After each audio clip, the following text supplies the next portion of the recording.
Good afternoon, everybody, and welcome to another episode of Tony Talks, Get Up and Grow. This is your host, Tony Rodriguez. Get Up and Grow is a show where I have conversations with inspirational leaders, influencers, change makers, and people that aren't just doing well in life, but that are doing good in the world. And today I have the pleasure of bringing yet another friend of mine who is just someone who I love dearly. She is so much fun. We're going to have such a great time today. She is a world-renowned, and probably the best at her game. She is the body language and influence, rather body language expert and influence master and expert as well. It is Jan Hargrave. She is an absolute dynamo. She is from Louisiana and she's got that amazing Southern draw, and so she's already in the waiting room. I'm going to bring her in, and we'll just start talking to her, and I'll finish my intro with her on screen. Here she is, the one and only Jan Hargrave. How are you, my friend? I'm good, Tony. How are you? Your introduction was good. You almost made me kind of tear up. It was so good and endearing, so thank you for that. Yeah, I'm Jan, the body language lady, here live in person to teach and to study and to understand what people are conveying message-wise at all of these screens. So yeah, this is me doing it. I'm pleased to be with you, Tony. I'm so happy to be with you. I've probably known you for, I don't know, 10, 15 years. I don't even know how long it's been. It's been a while, yeah. And I've always loved teaching it. You know, I got into it.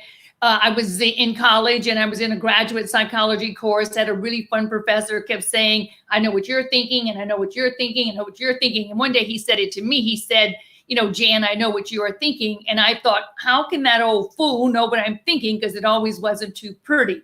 So he first introduced body language to me, because I said, you mean I can study how a person moves his hands and his arms and his eyes and his shoulders and figure out what he's thinking? He said, oh, yeah, you can do it. And I was dating someone at the time. So I said to my professor, I said, so when this man tells me he loves me, I can figure out if he's telling the truth. And he said, oh, yeah, you can do it. I said, I need to learn this stuff, because I thought, you know, what an advantage I would have all my life. I could figure out if my boyfriends were telling me the truth or not telling me the truth. So it started off for me that it was just fun. And then it became serious research when I did my graduate research in the field of body language, and then began teaching classes for attorneys on how to help them read people better to pick more favorable juries. That's how it really started off.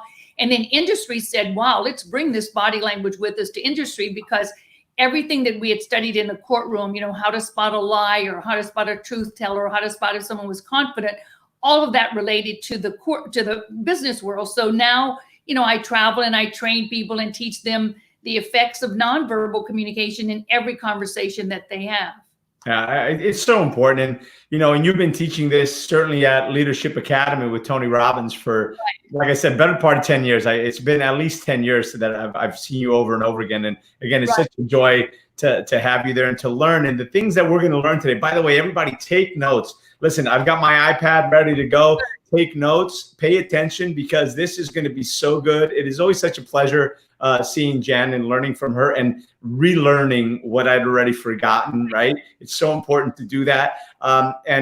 You know, if you know anyone who you think could benefit from this, which means, listen, it's anybody that is in sales. It's anybody that is in any kind of business. It's anybody that's in any, if you're in a relationship, if you're not in a relationship, if you've got kids, if you don't have any, if you're a person, if you're human, right, and you interact with any other human beings, you really need to watch this. This is going to be invaluable. So by all means, right now, share it. Share it to your groups, share it to your family members, share it with your business partners, your clients, your teams, whoever it is, because if you've never heard Jan speak, this is going to be mind-blowing. And if you have, it's always great, because there's always something new that comes out, and it's always great to have a refresher. In the meantime, we've got some friends here with us: Meredith Piercy, Mark Siegel, Betty Chelsea, Joanna, Jana, Tanya, Maria. So we have a lot of great people and a bunch of people that I can't see. So by the way, if you're watching this live, just, you know, say hi to us.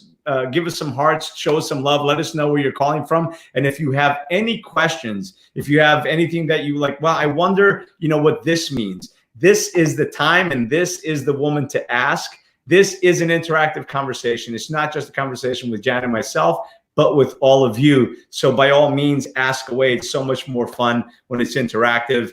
And, you know, and again, I'm looking forward to it. I'm going to shut up now and I'm going to let you take over. Oh, that's okay, Tony. No, you know, I thought, you know, where should we begin? And I think one of the things that we need to begin with is to let people know how important nonverbal communication is, whether it's in a conference call or live in person.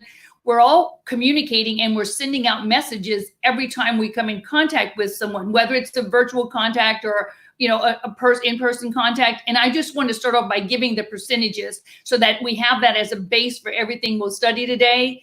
In nonverbal communication, it does say that 55% of our communication is nonverbal, 55%. So that's how you stand up, how you walk into a room, how do you smile at someone, how do you look at them when you're first talking with them. That is all 55% of our communication. 38% of our communication simply comes from voice inflection. You know, when your voice goes up, your voice goes down, it lets people know that you're interested in what they're saying. And then only 7% of our communication does come from the words that we say. I know you've heard the old saying, actions speak louder than words. We say an awful lot about ourselves, whether it's on a virtual call or whether it's on a face-to-face call or face-to-face meeting. So again, the numbers are 35% is 55% is nonverbal, 38% is voice inflection, and only 7% does come from the words that we say. So now, though, we're having to reset expectations because we're not getting to see people face to face. We're having to see people this way. But I think it's almost a better way to be able to study someone's nonverbals, because in a face-to-face meeting, you're caught up in what's going on in that room, what's going on with the other people in the room. But now you're one-on-one with someone else. So the key thing about what's going on now with all these virtual conversations is that you have to learn to build trust with the person you're communicating with, but virtually build trust with them. You know, typically years ago, we could shake hands with someone, and when we first shook hands with them, well, that was a quick way to say, well, is this person confident? Are they nervous? Do they like me? Are they excited to see me? We cannot do that right now in this day and age, but we can have some kind of virtual conversations with them. And when I did the research to understand how vital nonverbal is now, I found out that it takes about 2 weeks of virtual conversations to have as much bondage between the two people as the initial handshake would have taken. So can you imagine what that is? If you're trying to sell to someone, you can't probably expect to sell to them in 1 or 2 or 3 virtual conversations. You're going to have to make sure that you court them in a sense, because now you can't see them one-on-one. You'll have to court them this way. So you have to make sure that you court them in a way so that you can build the trust that you could initially build in that handshake. And just think how powerful handshakes were. People didn't even think they were that powerful, but and think of where handshakes came from. Handshakes were when people in days of old would approach you, their hand was facing upwards and lifted this way, the fingers wide apart. It was to say, I have no weapon, therefore I cannot harm you. So that's why we've drifted down to the handshakes, and we judge everyone, you know, pretty much by their handshake. But I think with virtual conversations and knowing just a few tidbits of the proper eye contact to have during a virtual conversation, the proper level of the voice, there are different things that you can hit on to build that trust pretty quickly when you're talking with them, because that's the thing that we're wanting to do now.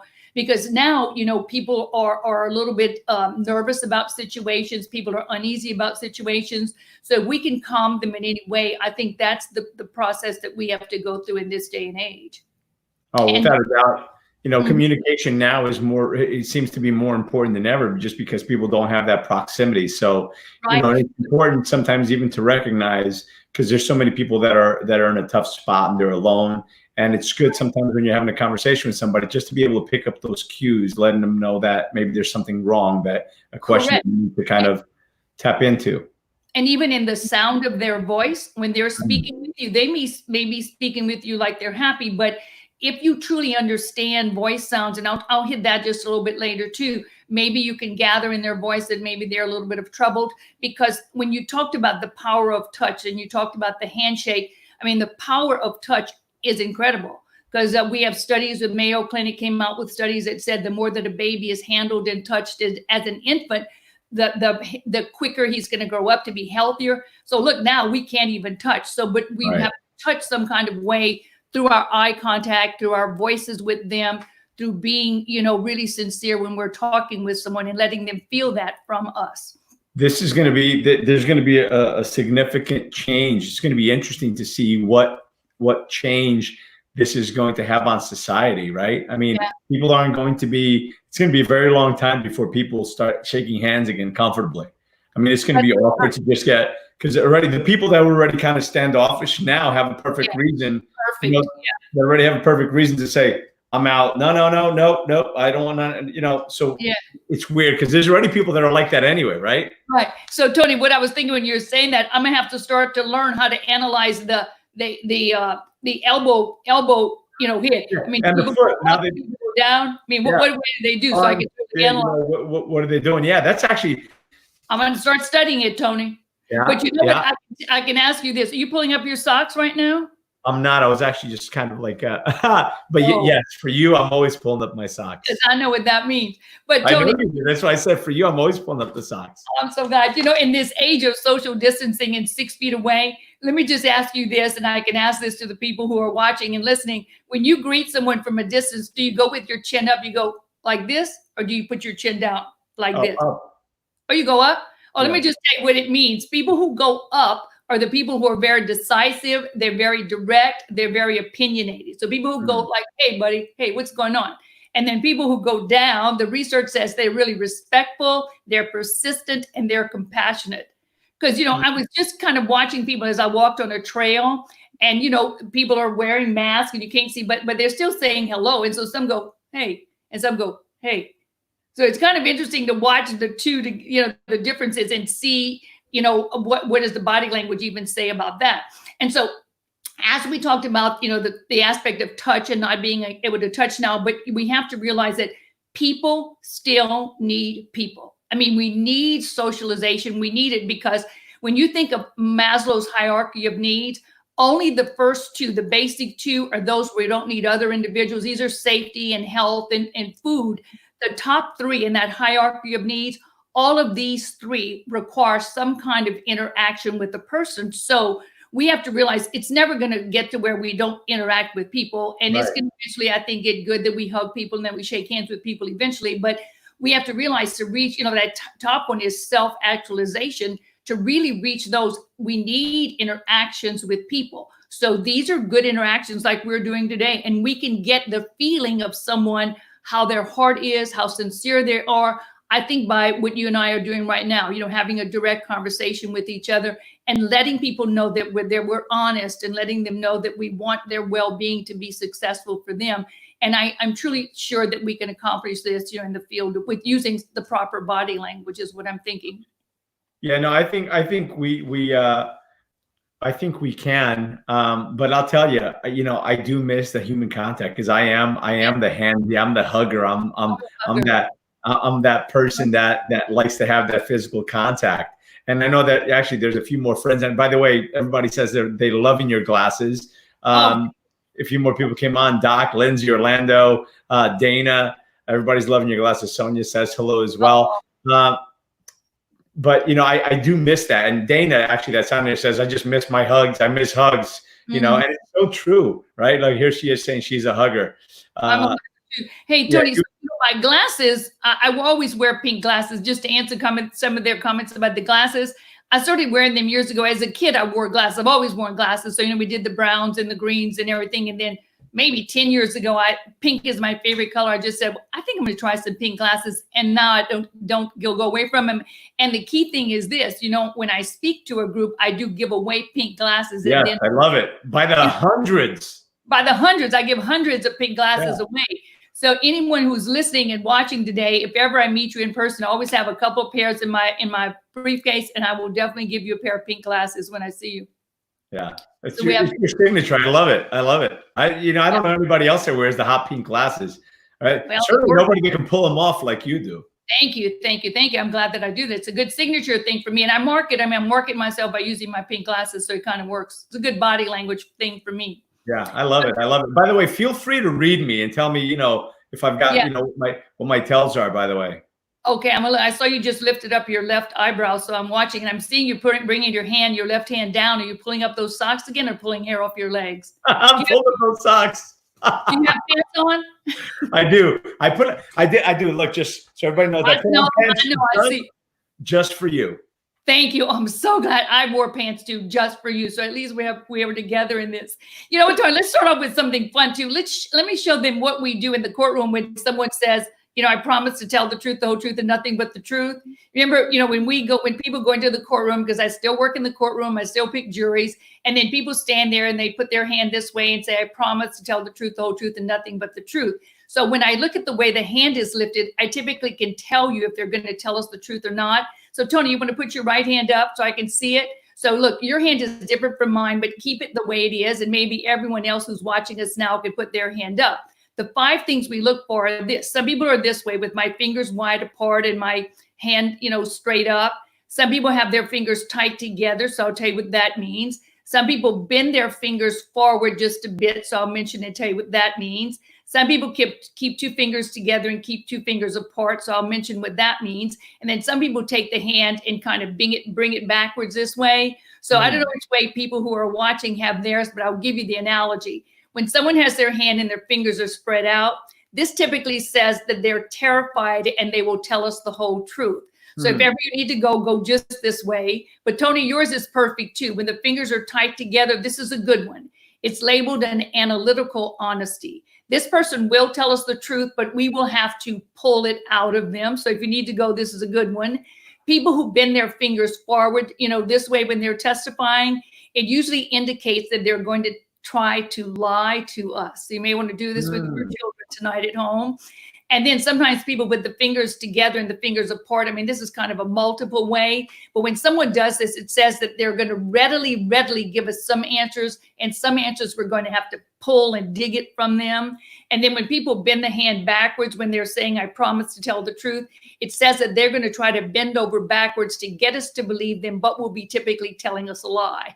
So now you can put your hand down, but it's kind of interesting just to watch people, because you watch people now on television take oaths, and it's kind of interesting to even see people on television and do the body language of them. And people often say to me, Jan, do you ever not do it? And to make them feel more confident, I say, oh, I probably don't do it all the time, but I'm probably doing it all the time. You know, if I'm having a conversation with someone and they touch their nose or they bring their hand here, immediately in my head, it's going to kick a notion in my head. Oops, they're thinking this and they're thinking this. Or I say to people, can you imagine being married to me? I know that that's a disaster, because my husband does say that. He says, Jan, quit reading me. But after a while, it just becomes. You can't help it. It's who you are. I know. That's what I do all the time. It's like, stop reading. I can't. That's kind of what I do. And he says, you will never know what's in my mind. You'll never be able to read my mind. I said, okay, Cecil, I think I know how, but I don't tell him that I know everything. Can't know everything. It's funny that I was on the phone with a friend of mine earlier, and he says, well, you tell Jan that there's no way she'd be able to read my body language. Oh, I've been able to do it over the telephone and not seeing the person. Well, I was going to say, well, she'd be able to read part of it. Well, this is, you know who it is. It's Marcos Rossi. He's been, he's a guy with just like the stub arms and no legs. So he's like, she's not going to be able to see me pulling up my socks or scratch my nose. I'm like, that's because I could do his body language of his facial expressions. You know, even when you're listening and you're hearing the tone of someone's voice, you could almost figure out how their body is placed or how their arms are or how their torso is even. So I'm gonna have to tell him that maybe we could try it together with a conversation and see what's going on. You know, I actually told him, I said, you know what, I should bring you on and then she can read you live. Because by the way, if anybody wants to know about this app, message me and I'll send you a link for this app. It's pretty cool. You can actually bring 6 people on at a time. Unfortunately, though, he's actually in Brazil and he had another show that he's doing right now. He's a guest on another show. Otherwise, I was going to bring him on and have you read him. But alas, it didn't work properly. Yeah. Hey, but I mean, it's work, you know, for those of us who now will have to just do phone conversations. If you can almost tell if you tell in their voice if they're angry or they're upset with you. And if they're angry, I mean, they may be sitting at their desk with their hands straight back this way. This is a big sign of confidence, by the way, and typically says, you know, I think I'm better than you are. So you never would want to be in a conversation with someone doing this with their feet up on the desk at the same time, because those are they're confidence gestures, but they're too strong to be done at the same time. I would hate to be interviewed by someone who stood this way the whole time, because it's like, you know, they're thinking they're a little bit better than you are at that moment. So it's kind of interesting to understand that. So as an advice for people who are having to do virtual calls, let me just give maybe 3 things that I think would help and make it work for them. When we think of social distancing, I just want to mention this to body language experts. That's always been a word that we've worked with, because we had always studied, the little magic bubble that you have around you. It's kind of like an imaginary bubble, Tony, when you greet someone and they get into your bubble. If they get too close, you're not used to people getting close to you, you kind of do move back. So we tend to, anyway, we walk around in these little bubbles. Sometimes we want to bring our wife into the bubble, our husband into the bubble, but some people, we're not bringing them into our bubbles. So we had always talked about spatial distances in body language, and what was a social distance, what was an intimate distance, what was we called them personal distances were 1 foot to 1.5. Professional distances were 2 to 3 feet. Social distance is what it is now, 4 to 7 feet. And then public zones are 7 to 12 feet. So we had been studying that in the whole field of body language during those years, the years that we've covered it. But then as I started to think, well, how can I help people to better come across, to develop and show honesty and trust when they're talking with someone? These are some of the pointers I came up with. And one of the ones that I think is quite interesting is something that I label using the triple threat method, triple threat method. And the triple threat method is that you're going to use 3 basic things to make sure that you're in contact with that person. They're totally listening to you. And the 3 things are: what kind of eye contact will you give them during that conversation, how you're going to use your hands during that conversation, and what are you going to do about your posture during that conversation. So when we're talking about eye contact, and it works this way for virtual calls, and it works also if you're having a person-to-person conversation with them. While you're in conversation with them, about 60 to 70% of the time that you're talking with them, your eyes need to be focused on their eyes, because eyes are the windows to the soul. They say so much about a person.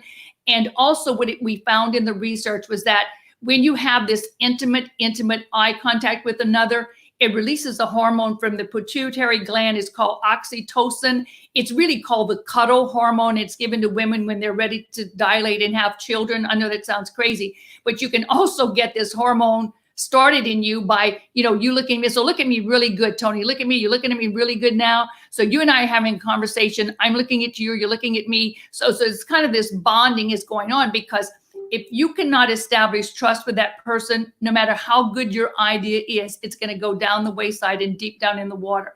So you have to do it by, not making your eyes go all over the room. You're going to make sure that you're wanting to sincerely look at them, give them the eye contact about 60% of the time, 70% of the time. The next one that I want to mention for a second. Before you go into that one, there's something that, because of technology, this one is an important one, because when you say make eye contact, like right. I'm looking at you right now, right? But I'm not really looking at you. I'm looking at your image on the screen. So check this out. Oh. So I'm looking at you here, right? But how does it, so this feels one way. So check this out. Now I'm looking at you. Now you're looking at me. This looks much better, because the other one looked like you were, squinting or something. Look at the first way. Well, right now. Yeah, right there. You don't look like you looking at me. Looks like you're looking down. Because I'm looking at you on the screen. So it's important when you're on a call with someone. Yeah. If you're in a big group, it doesn't matter. But if you're speaking to one person, I know it's weird, but don't look at their face on the screen. Look at the camera right here. Yeah. Look at the camera, because even though I'm not looking at you, I know what you look like. But if I really want to deliver a message and I want to deliver emotion, I have to deliver it to that screen. Yeah, to that screen. I mean, to that camera. Yeah, so they can really see what's going on. So are you looking at the camera now? I'm looking at the camera now. I feel you right now. Oxytocin's coming out between the two of us, and we're bonding. We're bonding, Tony, right now. You feel it? I feel it. I feel it. I love it. And so when we talk about, so eyes are the first way, and second way is employing your hands in some form or fashion. And you're at a better position than I am today, because I can see more of your upper body. But if you're in a conversation with someone, it's great that they can see your hands sometimes, and you can use them in positive manners. You never want to use them that the motions are too big, because they're not even seeing those motions, but you can have them in front of yourself. And you know that when I teach the classes at Tony Robbins, I always tell people that this steepling, when I'm putting my fingertips together, is a big sign of confidence. So if you're talking with someone and you're doing this, and you're maybe going back a little bit, it's always going to show that you're feeling good about what you're saying. So make sure that sometimes in your conversations you do this. In body language, the big gesture of honesty is taking my right hand to my chest with my fingers right apart. It's not this. This is when we're doing the pledge, we do this. The honesty is with our hands wide apart. So that's a good gesture to do that they can see. With your hands too, you want to make sure that if you're going to use them, that they're kind of smooth flowing. And even when I'm doing this, Tony, I'm just pretending that I'm holding an imaginary basketball. And when I'm talking, I'm almost passing it on to you. That is a positive gesture of confidence in body language, because it's as if I'm saying, I have this information, the ball of my hands, and I'm gladly going to give it to you. So, it's kind of this way that you're moving this way with them. So sometimes let them see your hands. You don't want to just look really stiff up there. Yeah. And so those are positives. And with hands, you have to make sure that you don't do some of the negative gestures. And some of the negative gestures associated with hands is what you're doing right now,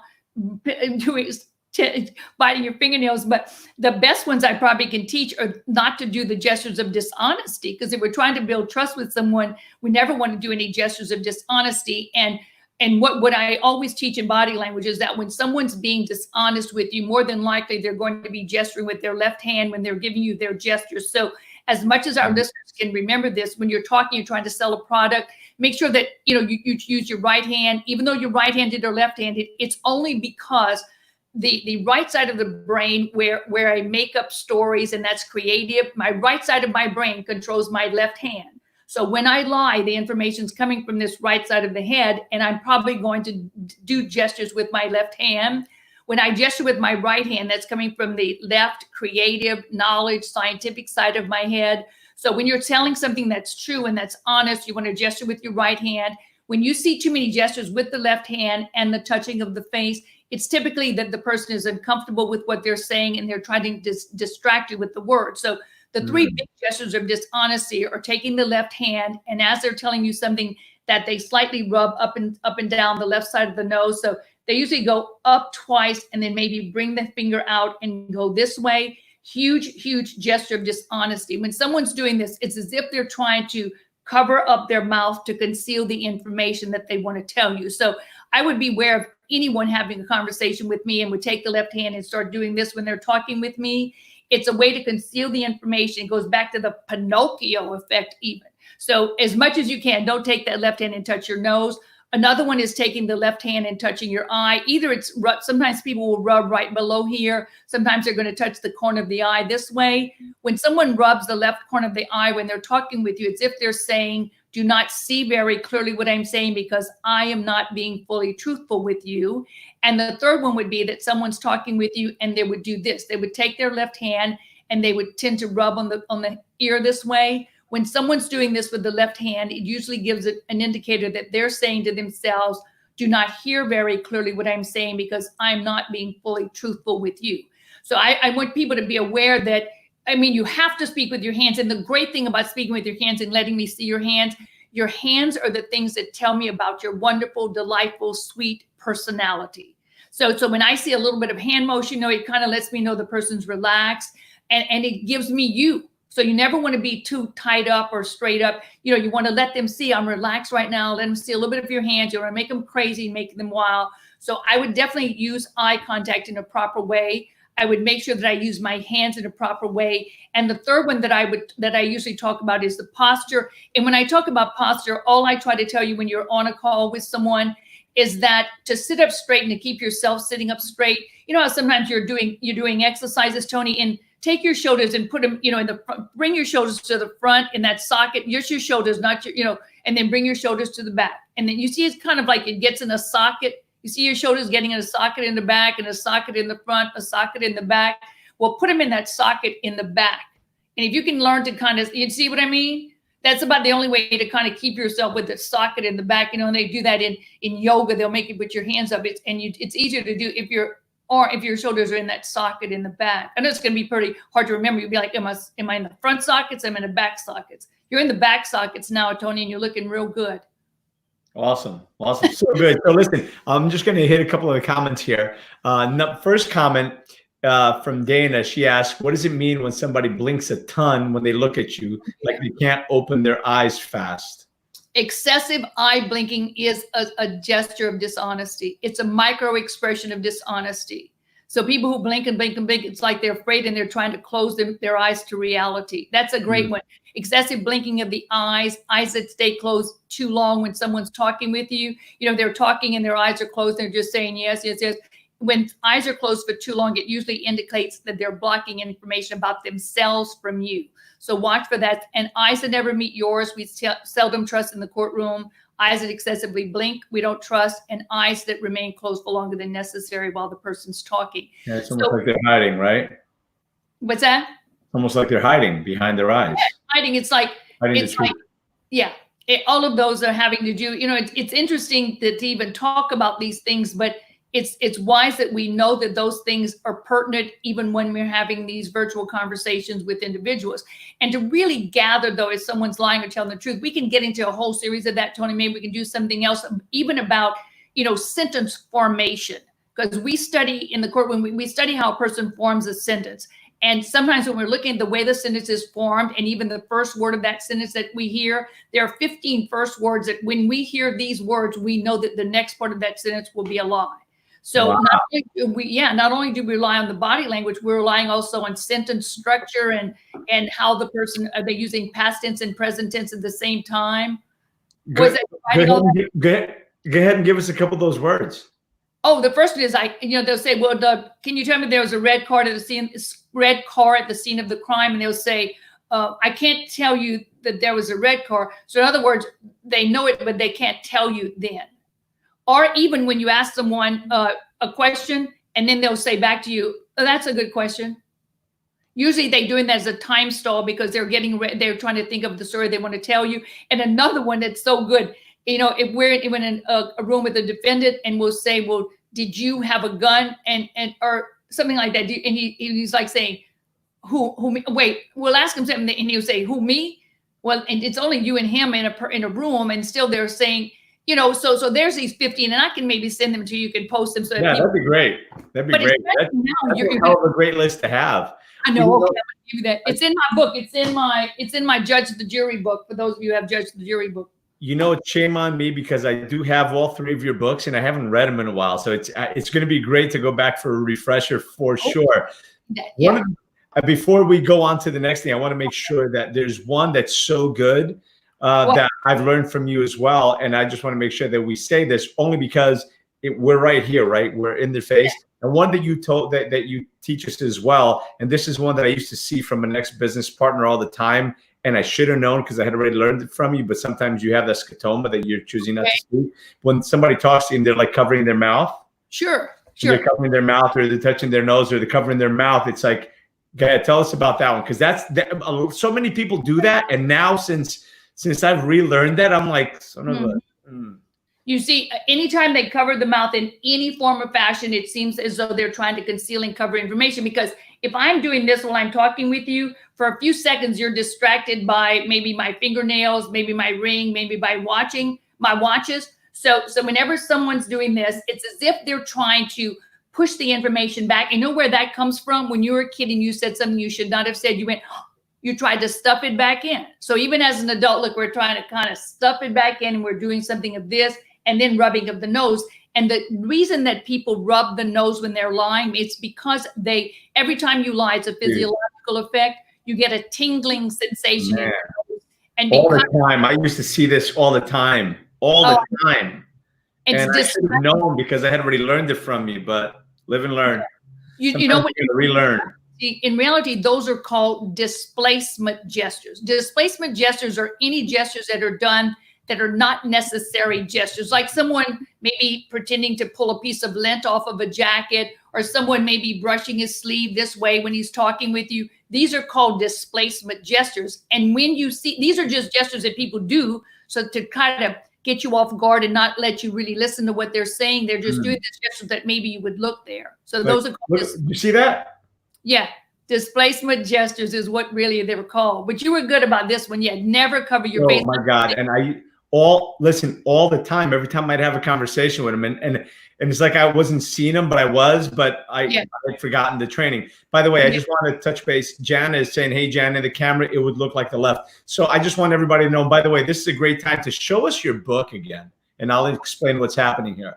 Okay, so which one you want to show? It doesn't matter. Just put any one of them up right in front of the camera. Okay, so everybody, you see how you can actually read this book? You can actually read it and the letters are right. So this application actually, this is as if you were actually standing in front of me or standing in front of Jan. So my right hand is my right hand. If you were in front of me, this is what you would see. But because technology, we're so used to Facebook Live and we're so used to Zoom that actually reverses it. So it gives you the mirror image. So this is a true image. So when she says your left hand, she's actually picking up her left hand and you see her, rather right hand, you see her right hand. So it's actually not an optical illusion. They actually have, these cameras are very much as if you're there in person, Jana. So just wanted to let you know that. Dana then jumps in and says she's left-handed, but her fingers work better. So she uses her left for everything. So Dana is a quadriplegic. She's in a wheelchair, so she's got a limited mobility, which goes on to the next line that she says, hold on a second. Where did it go? Hold on. It's okay for her to use it. Just do not bring it to the face too often. Yeah. The only thing I would say to someone. Yeah. So she says, this seems a bit unfair for those of us with different abilities. So I'll say this, it actually isn't. It gives you an advantage because A, you don't have the same tells, but you can tell what other people are doing. So it's actually not a disadvantage. It might actually be an advantage of sorts if you were, so you can still read it. You can still read people. And again, the facial expressions, the words, everything else still works the same way. Let me just put that comment up. Yeah. And by the way, Jana, don't try to change the hand that you use. If she says right, just imagine that you're standing in front of her. So she puts up her right hand. If I was in front of you right now, I'd put up my right hand. You'd know it was my right hand. Mm-hmm. Yeah. Right. All right. So Tony, the good thing about body language and whether someone, can use all limbs or what, it's a two-way street, because once you know the secrets, you have the advantage because you can read someone else and they don't even know that you're reading them. So the great thing about it is if you know some of the secrets about body language, so it's management. So in body language, we have management of others, management of self, and then management of self and others. So first of all, you want to read others and make sure that you're really understanding and getting any kind of nonverbals you can of them. And then sometimes you have to manage your own body language because people tend to mirror and match what they see. So if they see negative body language from you, perhaps you not knowingly, they're going to give you back this negative body language. You can't figure out why. And it's maybe because your arms are crossed in front of you the whole time. So you never want to do that because that's really too negative, but maybe you're doing it and they're doing it in return. And then management of self and other person would be that, if you see a negative body language, what could you do maybe to change that body language into a positive body language gesture so that you can really sell to them. So if I'm selling to someone and the whole time I'm talking with them and I'll kind of stand up, they're this way. Let's say the whole time I'm talking with them, they're like this. Well, when they're that close, they're very negative to what I'm saying. And they're thinking, I'm not going to purchase from her. I don't like her. I don't want to listen to her. So there are ways to alleviate that. If I'm talking with you, Tony, and you should say that, I would definitely try to put something in your hands. I'd give you a cup of coffee. I'd give you a book. I'd give you anything I could get to give you so that perhaps when you reached for it, of course, you could not recross your arms because anytime there's some kind of crossing in front of you, it's temporarily protecting you from receiving someone else's information. Right.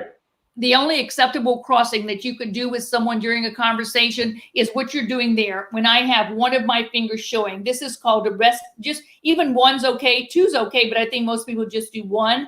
One hand showing, it's a resting position. It's the coach's position. So at least with one hand showing, you're telling someone, I'm listening and I'm aware of what you're saying. So you never want to not have any hand showing. You at least want to have one hand showing. It's a defensive pose if you don't. So you have to think about that when you're having a conversation with someone, because now maybe we'll have meetings in boardrooms and people will be leaning on desks, but you don't want to lean in too much this way. Remember, you want to put in that back socket.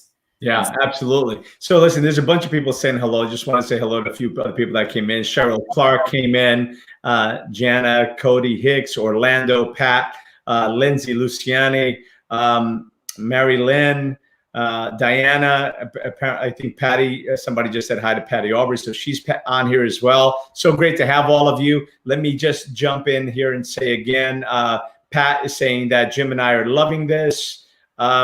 Okay, Orlando actually makes a good point, and I'm sure we were going to get to this. He says, what I haven't heard is anything about breathing, which truly distorts the body. Absolutely. The way somebody breathes says so much, right? So if you want to just talk about that a little bit. What's so funny is, now that we're quarantined with people who we tend to love, we love every little thing about them is going to bother us, even the way they breathe. Because it's funny, that's what I thought he was kind of saying, but you can almost mimic or mirror the way that someone's breathing, because the more you can become like someone, the quicker you can bond with them. So that would be taking their mannerisms, smiling. So even in your breathing patterns, that's a very hard thing to do, though, because you're not watching too much when they're breathing. But if you could even get the pace and the tone of your voice, so that would be another we can address right then with the breathing patterns. Yeah, so good. It works. It so works, by the way. I do that, and sometimes you want to just connect with somebody. I've done that with my kids. I've done that with my wife. When she's even when you're just laying down watching a movie, or if you're sleeping, just kind of do that. Just follow the breath, and eventually you'll actually get into the same cadence. But you just breathe for a little bit, and you're just connecting energetically. You connect so much more with your kids, even babies. I used to do it with my kids when they were like babies. It's such a really cool way to connect with people. So it's so good, so good. That's a really tough thing to do, but as much as you can with another individual who you're negotiating with, the quicker you can mesh and put the two together, whether it's mirroring their vocal tone, because let's talk about vocal tone for a minute. In research, it says in body language, women have 5 vocal tones that we can go into. Women have 5 and guys have 3. So most people think that men mostly talk in a monotone, but it's only because men just have 3 tones that they can get into, and women have 5. So when you're talking with someone, even if they're a certain tone and you want to build and mirror that, whatever tone they're talking with, maybe you want to sell to them, it would be wise if someone's talking really slow and really passive, to win them over, you're going to have to talk slow, and you're going to have to talk passive at the beginning of the conversation. Then you can maybe let out, if you're enthusiastic about something, you let that out later. But to really bond with someone at the very beginning and to get them to trust you, you have to become in sync with that person. So you have to think about that. So I want to mention that with tones of voice. And another one is in facial expressions, because now that's what we're going to have to go to is a basic facial expressions. There are 7 universal basic expressions. You can look at them. You can look for them. One of the good places that I found, I think it's at greatergood.com. They have many tests on there. And there's only 7 universal in every part of the world. We still smile. Everyone smiles the same way. Everybody is grumbled the same way. Everybody shows anger the same way. Everybody shows fear the same way. So if you're having these conversations with individuals and you are an expert in the 7 basic facial expressions, even though they're saying to you, I like you, I love you, but you don't get that in their facial expression, then you're not getting congruent in the message and what the person is really feeling. And if you notice someone does a facial expression and you don't know what that facial expression is, then I would challenge you by yourself to do that facial expression and see how you're feeling when you're doing that facial expression, and then you'll understand how that person is feeling. So I would be careful of the tone of the voice when I'm talking with someone. And now you want to, definitely show positivity. You want to show enthusiasm, because enthusiasm is contagious. So as much as you can.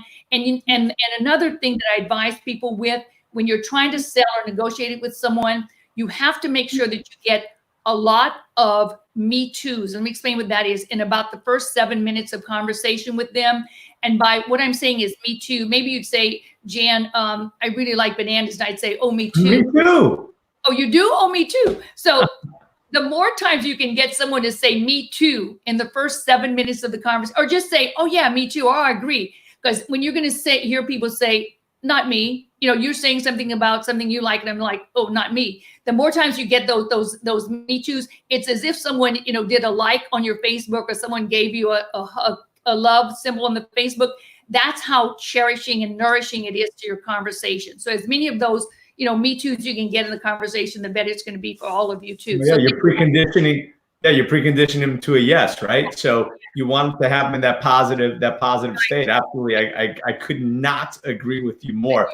So listen, the comments are there's so much activity on it. It's great. So let me just go back, and this is a great question as well. This is that I'm curious about. It says, interesting. how do you handle people who click pens incessantly during meetings? Yeah, I saw that. Hi, Diana. I'm going to tell you what happens with that. People who do this, I mean, just constant doing this. It is a nervous tick. It's a displacement gesture. Even people who hold on to pens while they're talking with you, it's a crutch. It's a crutch, really. So clicking on the pens is equivalent to someone playing with the change in his pocket. It's a distraction gesture, and it typically does go give a deeper meaning about what's going on in the person. People who play with the change in their pockets, it usually says that either they think about money way too much. They either have a lot of money, they want to know where the next big bucks come from, or they hardly have any coins and they're concerned where the next pennies come from. So the clicking of the pen is almost the same thing. It's a nervousness trait that people will do when they just don't know what else to say or what else to do. And you know what it reminds me of is people who twirl their rings. You know, when you're talking with them, you ever see people twirl the rings? Yeah.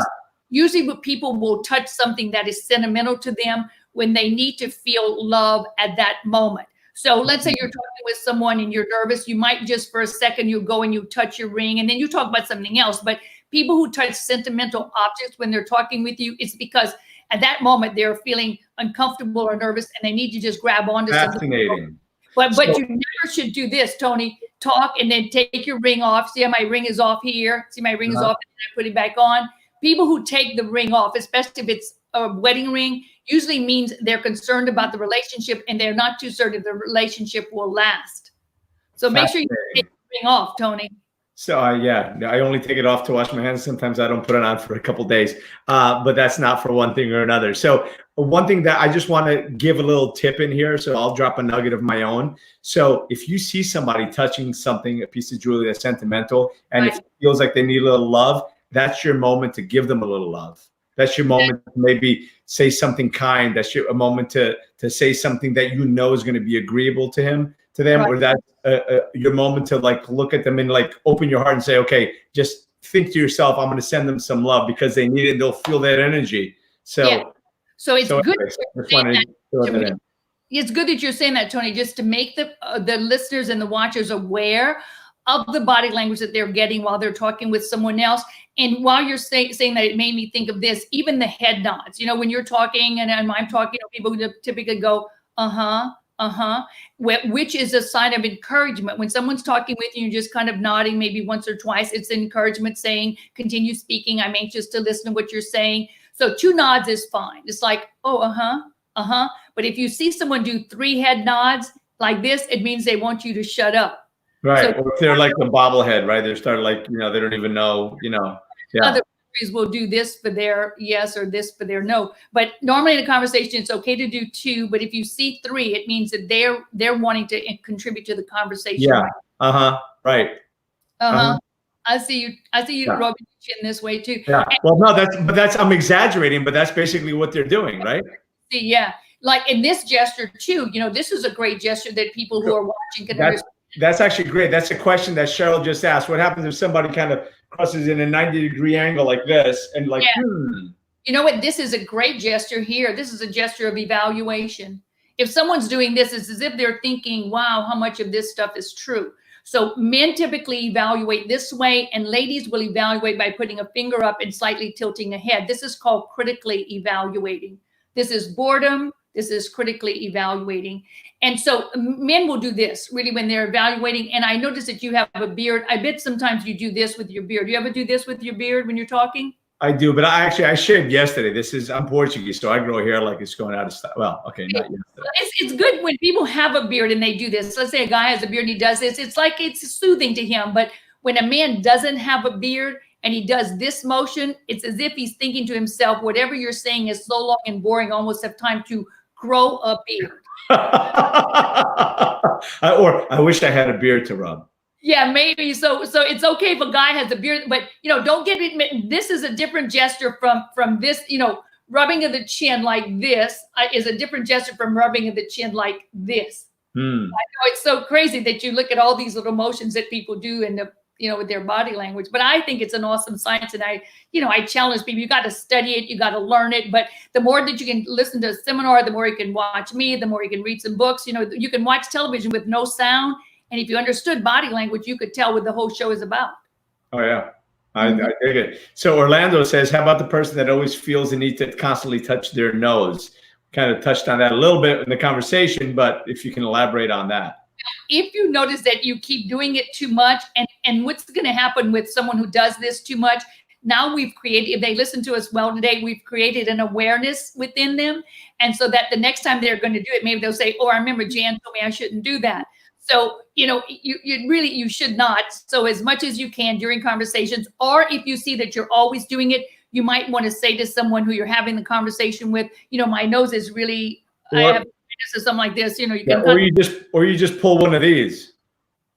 Yeah. Oh yeah. You put them in, and not you in the camera. You could do that. But what you just did though a while ago, Tony, when I was talking about this, you did something just a few minutes ago. Your nostrils kind of flared.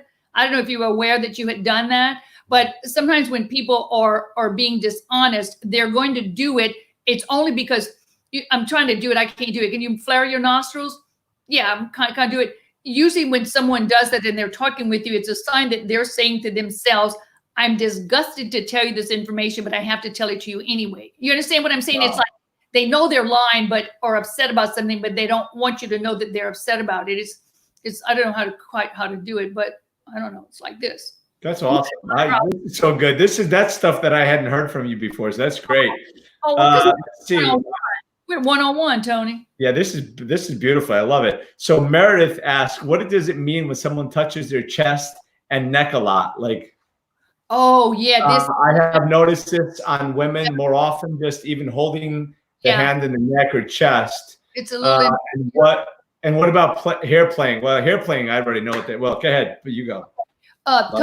Touching the neck this way is someone.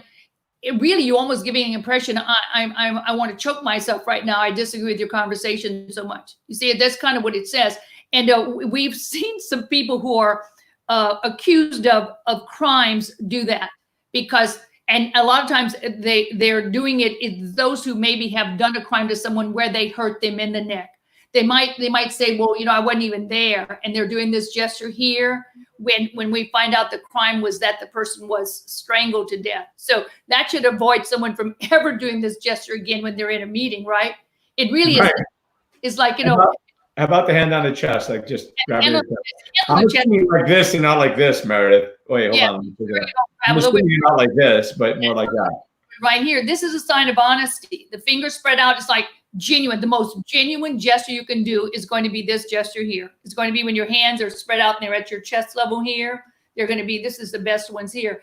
Let's talk about the hair toss thing for a second. The lady, one of the ladies said she tosses her hair a lot. And I mean, it's a really cute gesture, and it's okay to do if you're at a party or in some kind of social situation, but at a meeting, it's kind of disturbing because touching the hair is a courtship gesture. We tend to want to groom ourselves and preen ourselves because we want to make sure we look good to someone else. But during a serious business conversation, you cannot do this too much. You cannot do this. You cannot toss the hair as much as you used to because it's going to distract from the seriousness and the validity of everything you've explained there. So if you can, try not doing it. It's a big courtship gesture. It's equivalent to a guy who continuously do this with his hair, the whole time that he started kind of slicking back on the sides. It's the same kind of peacock, right? Fluffing the feathers. Fluffing the feathers, getting in a preening position here. Yeah. So Dana says, and I'm without reading, she just says she kind of like, puts one hand on her lip and a thumb on the bottom, kind of like. Yeah. This, you know what it means? That she has something to say. It usually means that she has something to say right now. So people who are in conversation with her, if they knew body language, they would know that she wants to. Yeah, she actually said when I evaluate. Yeah. Perfect. Go like this. So usually when someone's doing it, or they're really deep in thought and they have something that they want to say, but no one knows that they need to call on them. So make sure when she's doing that, she needs to speak out. Yeah. That she needs to speak out. Orlando's the one that asked about touching the face. He then goes on to ask, what if you're having a conversation with someone else and the other person is touching their nose? Well, then I would re-ask them the question over and over again, because probably they're uncomfortable about what they're telling you, and they're probably lying to you. Is he wondering is he wanting it's you're talking, hold on a sec, sorry. It's them saying, I guess he's talking to them and they're touching their nose. right. I hit the button by mistake. So I'm talking to you and you're the one touching your nose. Yeah. Well, then that's a good read for you. You should know right then that whatever they're telling you, you don't need to trust it 100%. You need to re-ask the question over and over again. No, but if you're asking, so if I'm asking you, or rather I'm speaking to you, I'm telling you something and you're rubbing your nose. So you would say to me, Tony, how old are you, Jan? Just say that to me. Jan, how old are you? I'm 27. So then if you saw me doing it and I'm answering a question, that means I'm lying to you. Okay, but I think I understand his question, but let's say I'm trying to sell you something. Hey, Jan, listen, you really need to take a look at this product. It's really good. In the meantime, you're just touching your nose the whole time. And I'm like, no, but you really got to try it because it's great for your health. It'll actually, improve your gas mileage and blah, blah, blah, whatever. And you're touching your nose. What does that mean if I'm the speaker? That means that I'm trying to think of an excuse to tell you that I'm not really interested in the product. Awesome. So it's a negative gesture. Awesome. Christina asked, this is great. There's so many questions here. I love it. What about, and I know we've only got an hour, so maybe we'll steal you for another 5 minutes. What about people who, when they shake their hand, they flip your hand from parallel shake to horizontal with their hand on top? Nicely done. I like that question. That's something that in live, we talk about that a lot.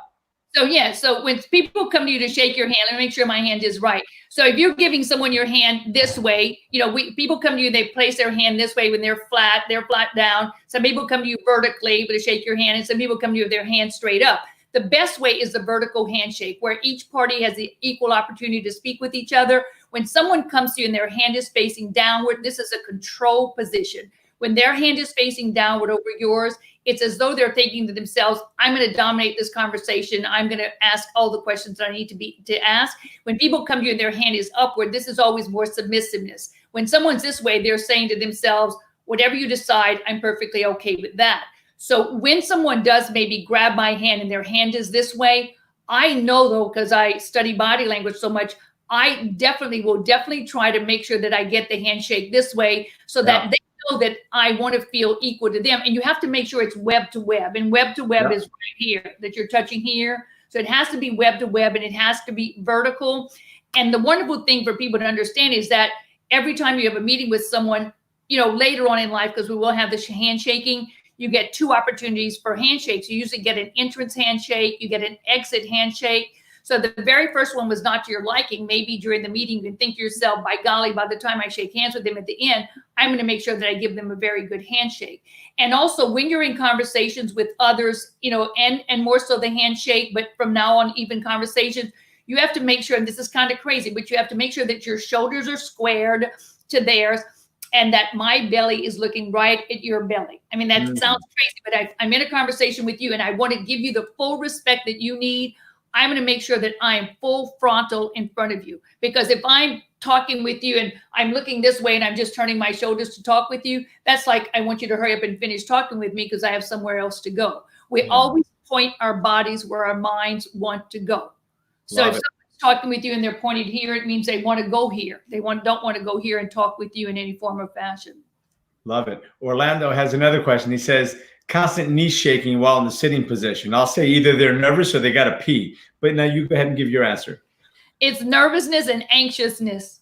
Nervousness and anxiousness. Wanting to go somewhere. It's like the feet are ready to run, ready to go, ready to go. Because even when we're watching poker players, because I do some body language during the poker and help people kind of win the poker table, even though you can't see their feet, if they're shaking their leg, you'll eventually notice that you see the shoulders shake too.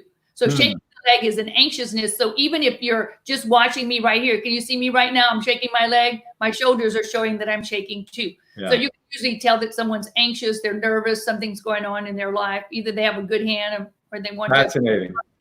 Yeah. Eddie asks a great question as well. Does all this apply to dating? Yes. God, yeah. Absolutely.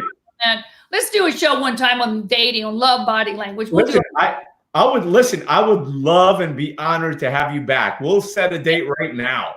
Yeah, we'll do a love show, a whole love show with in their homes right now, and people Done. going to social places, and now you can't see someone smile because they'll be like this. So I have to show you all the body language gestures you can do to show them that you're attracted to them. And you can use a whole motion with the legs, with the hands, with the arms to show people that you're really, really into them. Done and done. I can't wait. I can't wait for that. Maybe we'll do it next week. But anyway, we'll talk offline on that. When you're trying to get to know someone new. Absolutely. Betty, absolutely. But stay tuned. Next week, we're going to have another show. We'll figure out the date and I'll let you guys know. Jack asked, how about twirling the hair with their finger?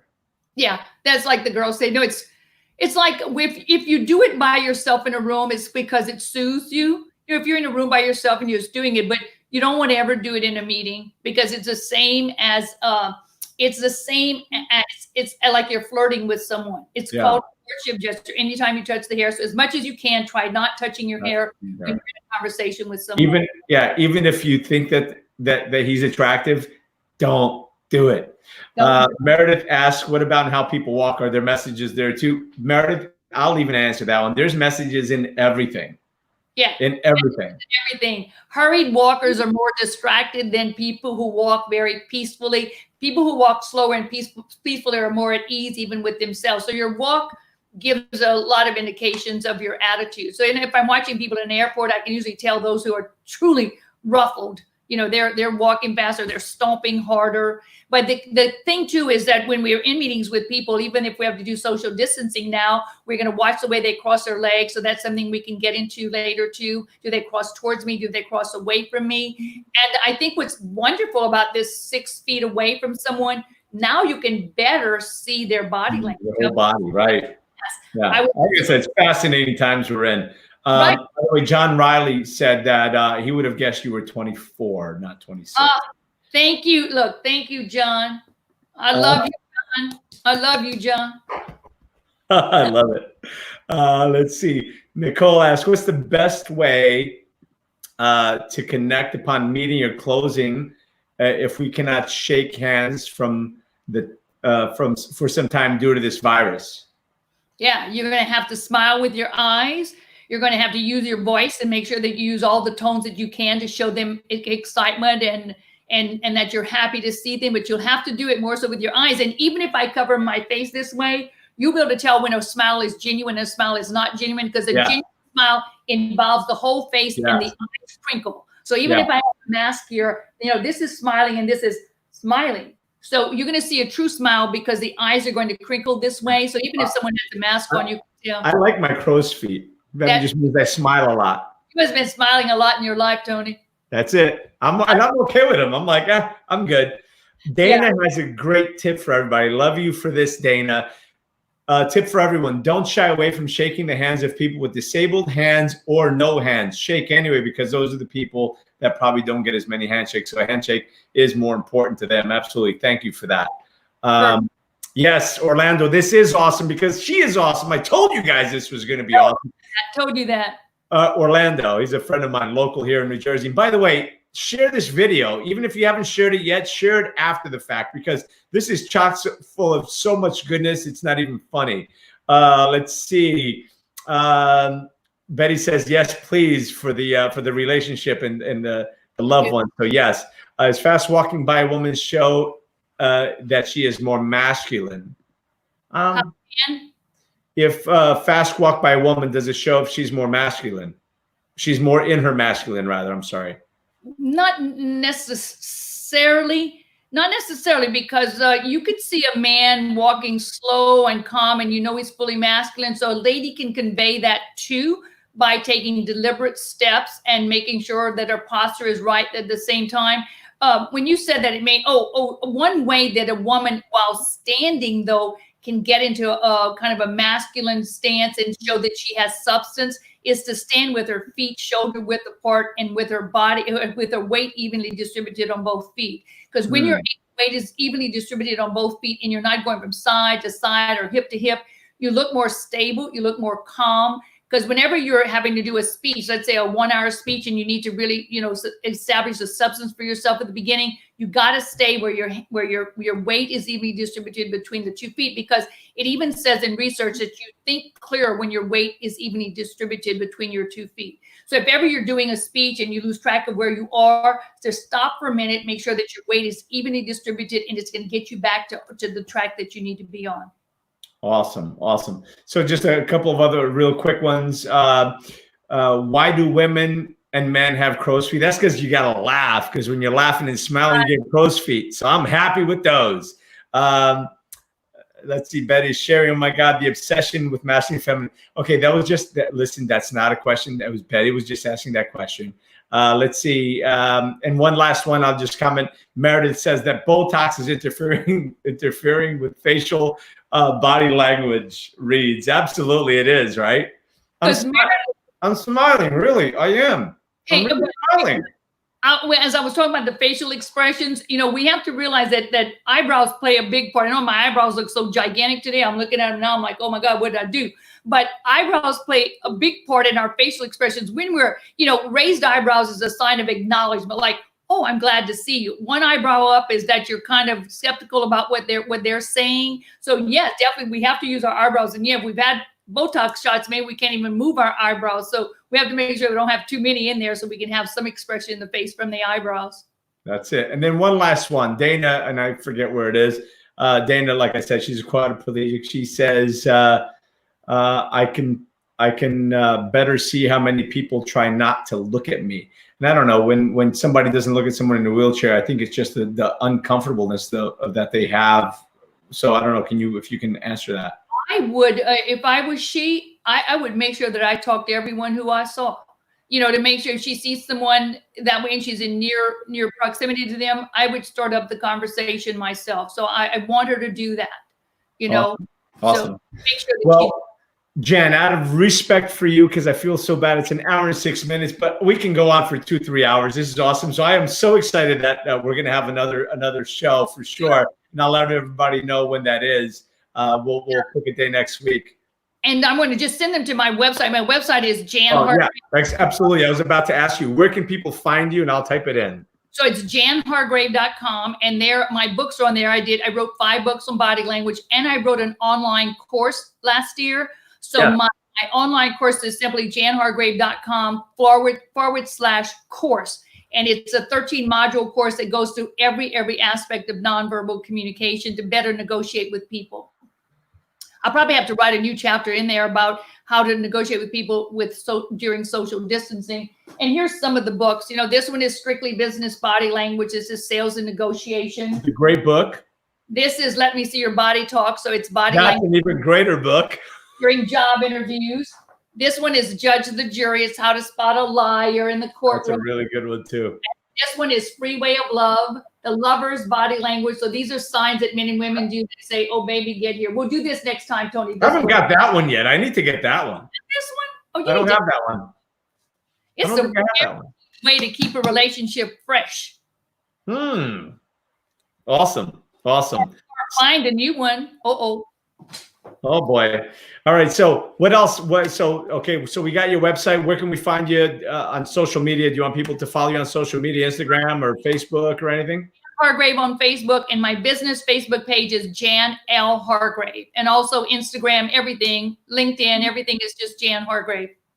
Awesome. Well, Jan, thank you so much for being on here, spending so much time. We crammed so much into this. We probably got 2 hours worth of information, especially because of the comments, which thank you so much for those of you who comment and ask questions.